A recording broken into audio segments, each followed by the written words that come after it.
Hello everybody, this is a very large object, and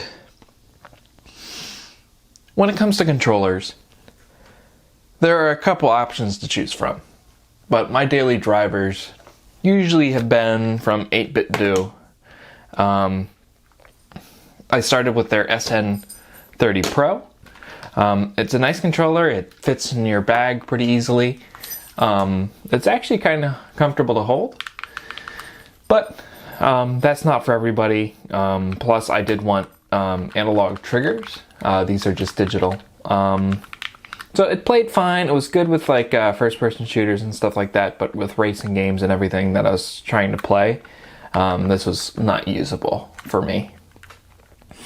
So I ended up moving on to the 8-Bit Do Pro 2, which has analog triggers, 2 back buttons here, and the same configuration the other controller had, which is helpful. So, the problem with this 8-Bit Pro 2, 8-Bit Do Pro 2, is that it's bricked. So I had to move on to another controller, unfortunately. And I moved on to the Xbox Series controller. This one's the 20th anniversary version. It's nice. It's a good controller.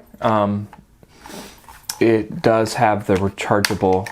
Oh, my other one does. I have 2 of these controllers. Have the rechargeable battery thing here, which is helpful. But I wanted to try something a little bit different. It's a heavy controller. I don't always want to carry this around. It's a little bulky. So I heard of Goalie Kit.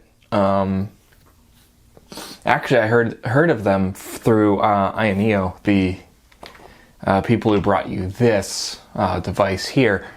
I heard that, hey, we're going to be putting in Hall sensing sticks from Goalie Kit in our new product, which is the Next. And I was like, oh, that sounds interesting, but the Next is $1,500. I don't feel like paying that much just to feel a different analog stick. And then they came out with their controller, and I was like, okay, that looks interesting. I want to see how it holds up. People review it and stuff like that. And then they came out with a second one. So it is the Goalie Kit King Kong 2 Pro. So it's a little funny name, but that being said, it's a pretty nice controller here, if I do say so myself. I like these analog sticks. They're nice and smooth. The controller's light in the hands. It's lighter than the Xbox controller there. It has Hall sensing triggers, so these should also not wear out over time because they are magnet based. These face buttons are somewhat mechanical feeling. They are actually really nice. They're actually very quick to respond. The D-pad is also serviceable. It isn't as good as 8-Bit Do's D-pad, but all directions are distinct. You can't press down in the middle and press all of them at once, which is important. The bumpers, which tend to be an issue on a couple of the cheaper controllers, they are nice and clicky. And it also includes all of these different other buttons, these particularly for the Switch, and a settings and macro button. So you can actually do like turbo firing and stuff like that with this controller by pressing and holding this button and one of these. or even the trigger or bumper. It also can remember a movement that you make. So if you're doing repetitive movements in a game, you're like, I'm going to be doing this the whole time, you can actually have a macro record what you're doing and get you through that. And then that's about it in regards to the controller. We're going to move on to the actual how it feels to actually play games with it.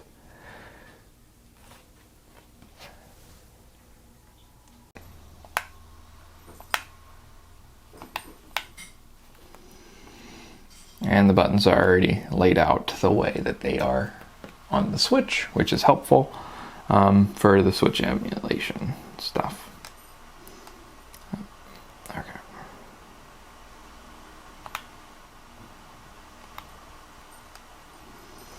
And then let me turn that off.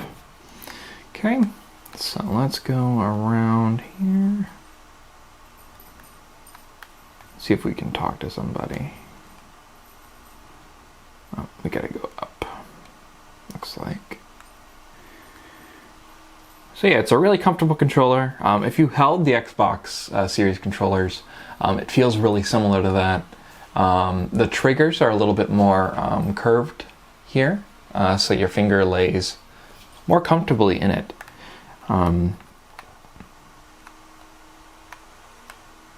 It is actually preferential, in my opinion, over the Xbox controller.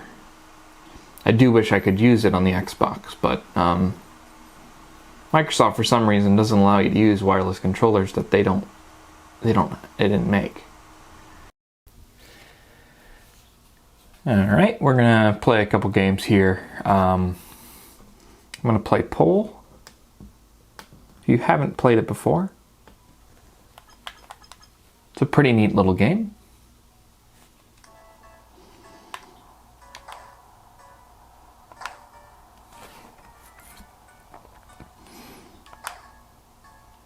Alright.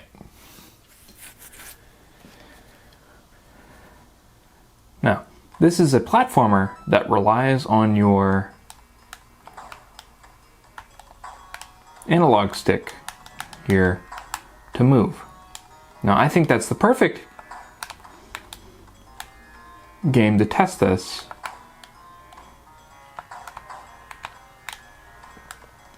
Because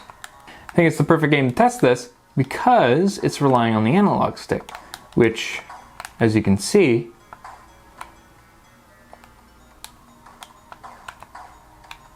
does actually control really well. No. And it is incredibly difficult as a game as well, if you couldn't tell. Okay, so that's Pole. Let's try some Sonic.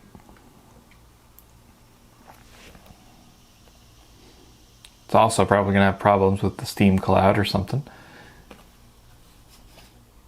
But Sonic is known to be a 2D platformer that tends to favor the D-pad. Now, of course, Sonic, back in the day, was being played on D-pads that were absolutely atrocious. The Genesis D-pad was just it was a disc, sorta, with vague assumptions of which direction you're going. But we're gonna make sure my hand is in the shot there. Nice thing about these analog sticks is you can see when I move them, even if it's dark. So, we're gonna close that. Marble Zone. And I'm playing with the analog stick.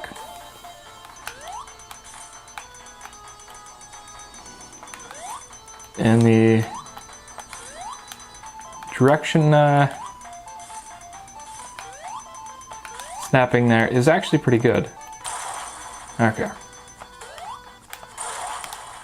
Okay. Wanted to get this power up here. That'll save me a little bit of hassle. Come on. Okay.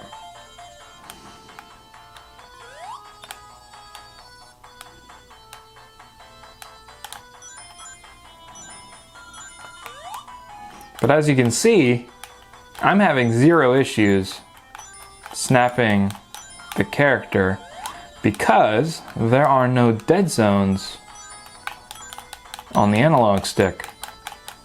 So the second I snap, it actually goes in that direction, which is huge, especially for platformers like this.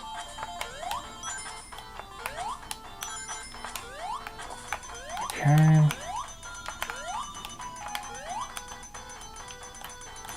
Okay. Oh, I died. So that's pretty much it for the King Kong 2 Pro. It does have Amiibo support. I did forget to mention that in the beginning. But it also supports all the options like screenshotting and everything like that. And in fact, in Steam, with this controller, if I hit this screenshot button, let me see if it does it. Sometimes it detects it as a Steam input for a screenshot. Didn't work there, but that's because I'm trying to show it off. They ask you how you are, you just have to say that you're fine when you're not. That is the King Kong 2 Pro. If you liked the video, please give it a like. If you want to see more like this, go ahead and subscribe. I will also have a Patreon link in the description. I don't expect anybody to, to contribute to it, but if you throw $1 my way, I'll be more than pleased, and I will try to put your name in a crawl at the end of the video. So I see you guys on my next video. Peace out.